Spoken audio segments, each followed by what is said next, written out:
নমস্কার বন্ধুরা, কেমন আছেন আপনারা? আশা করছি ভালো আছেন, সুস্থ আছেন। আপনারা কি কখনো রোদে দেওয়ার ঝামেলা ছাড়াই জামা কাপড় শুকিয়ে দেখেছেন? চিরুনির মধ্যে নেল পলিশ লাগাবেন কিসের জন্য? রুটি করার তাওয়ার মধ্যে তেল দেবেন কিসের জন্য?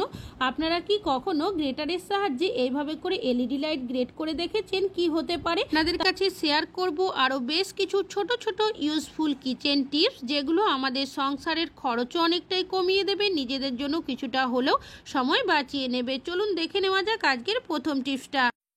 চিরুনির ব্যবহার আমরা প্রত্যেকেই বাড়িতে কিন্তু চুল ছাড়ানোর জন্য করে থাকি। তবে সমস্যাটা কি হয়, যখন আমাদের নতুন চিরুনি কিনে নিয়ে আসা হয়, সেই চিরুনি দিয়ে যখন আমরা চুল ছাড়াই, দেখবেন আমাদের মাথার মধ্যে কিন্তু চিরুনির যে দাঁড়ের মতো অংশগুলো রয়েছে, যার কারণে ব্যথা করতে শুরু করে। বিশেষ করে ছোট বাচ্চাদের যদি এই ধরনের চিরুনি দিয়ে চুল ছাড়ায়, অনেক সময় কিন্তু রক্ত বেরিয়ে যায়। তো আপনারা কি করবেন, নিয়ে নেবেন নেল পলিশ। আমাদের প্রত্যেকেরই বাড়িতে কিন্তু নেল পলিশ রয়েছে। তাছাড়াও নেল পলিশের পরিবর্তে চাইলে আপনারা নেল পেন্টেরও ব্যবহার করতে পারেন।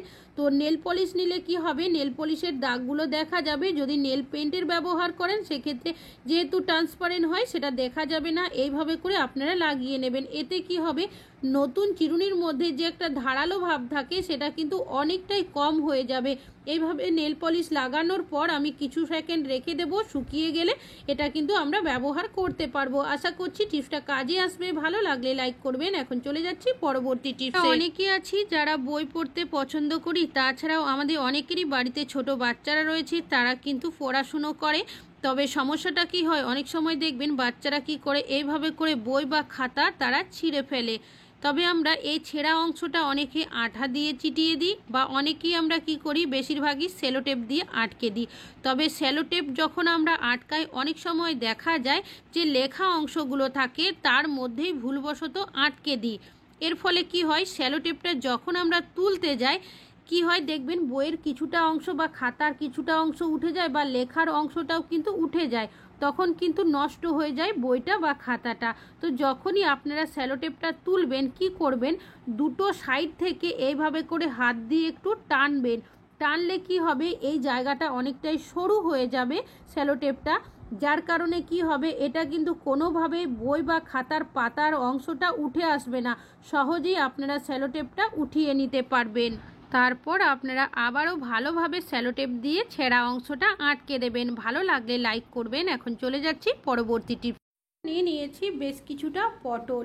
পটল আমরা অনেকেই কিন্তু খেয়ে থাকি, বিভিন্ন ধরনের রেসিপি বানিয়ে থাকি। তাছাড়াও অনেকে দেখবেন আমরা পটল ভাজা খেতে খুবই পছন্দ করি। তবে সমস্যাটা কি হয়, যখন আমরা পটল ভাজতে যাই, দেখবেন অনেকটাই পরিমাণে তেলের কিন্তু প্রয়োজন হয়। যার কারণে অনেকে আমরা পটল ভাজা খেতে পছন্দ করলেও কিন্তু খেতে পারি না।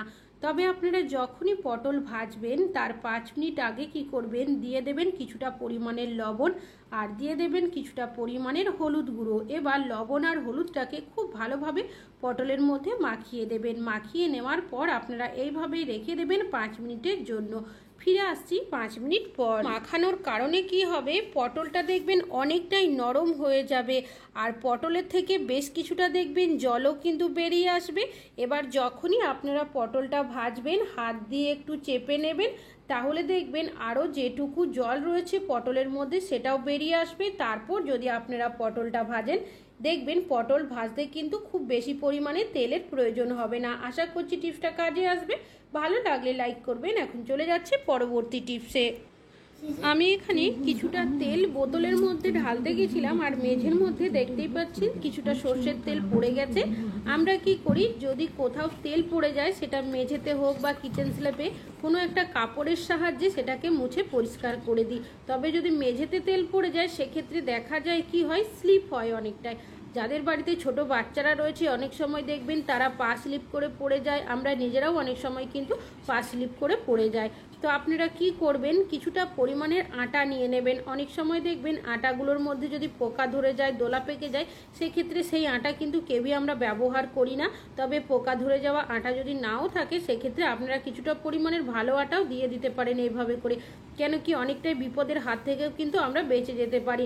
অনেক সময় পা স্লিপ হয়ে বাচ্চা বা বয়স্করা পড়ে যায়। এইভাবে যদি কিছুটা আটা দিয়ে আপনারা চেপে তারপর আটাটাকে তুলে নেন, দেখবেন আটার সাথে কিন্তু যে তেলটা থাকবে সেটাও উঠে আসবে।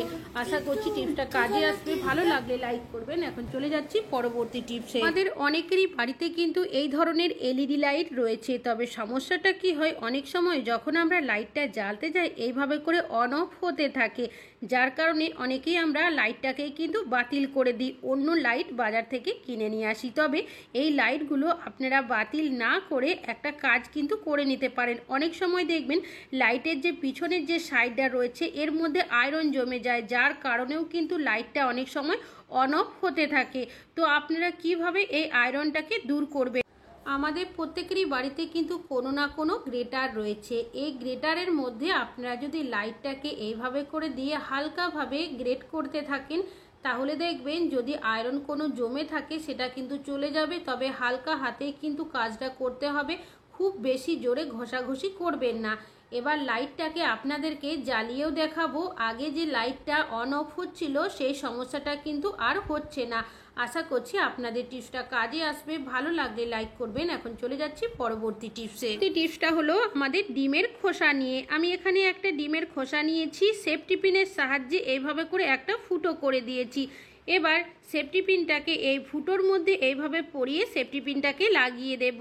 এটা আপনারা কোথায় কিভাবে কি কাজে ব্যবহার করবেন? আপনারা এটা কিচেনের দেওয়ালের মধ্যে কোনো জায়গায় হ্যাং করার জায়গা থাকলে সেটাতে হ্যাং করতে পারেন, বা কিচেনের দরজার মধ্যেও কিন্তু হ্যাং করতে পারেন। অনেক সময় দেখবেন কিচেনের মধ্যে টিকটিকি ঘোরাঘুরি করতে দেখা যায়, বা ছোটোখাটো পোকামাকড়ও কিন্তু থাকে।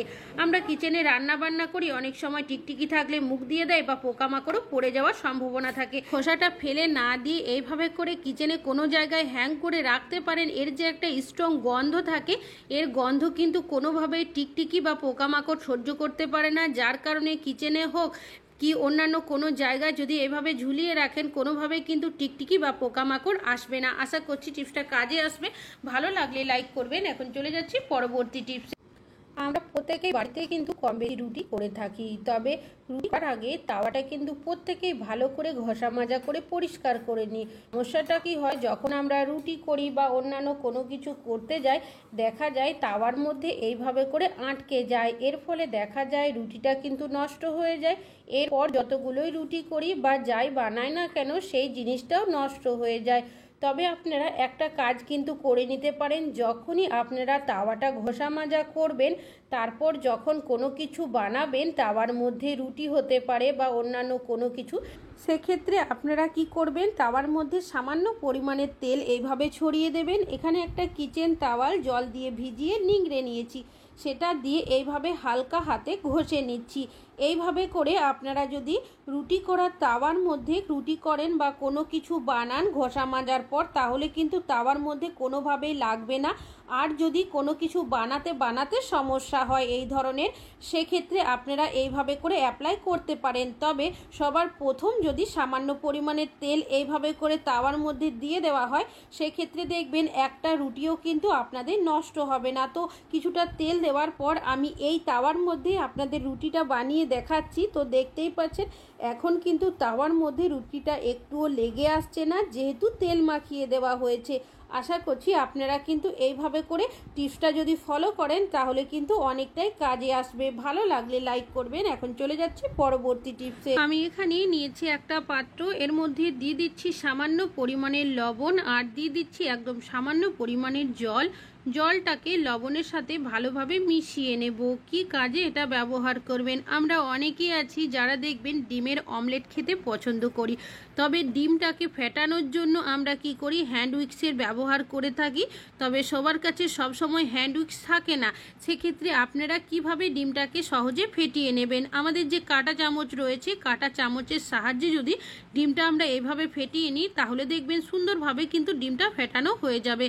আশা করছি আপনাদের এই টিপসটিও কাজে আসবে। ভালো লাগলে লাইক করবেন। এখন চলে যাচ্ছি পরবর্তী টিপসে। পরবর্তী টিপসটা হলো আমাদের জামা কাপড় নিয়ে। এখন যেহেতু মাঝে মধ্যে বৃষ্টি হচ্ছে, আমাদের জামা কাপড় শোকাতে প্রত্যেকেরই কিন্তু অনেকটাই সমস্যা হচ্ছে।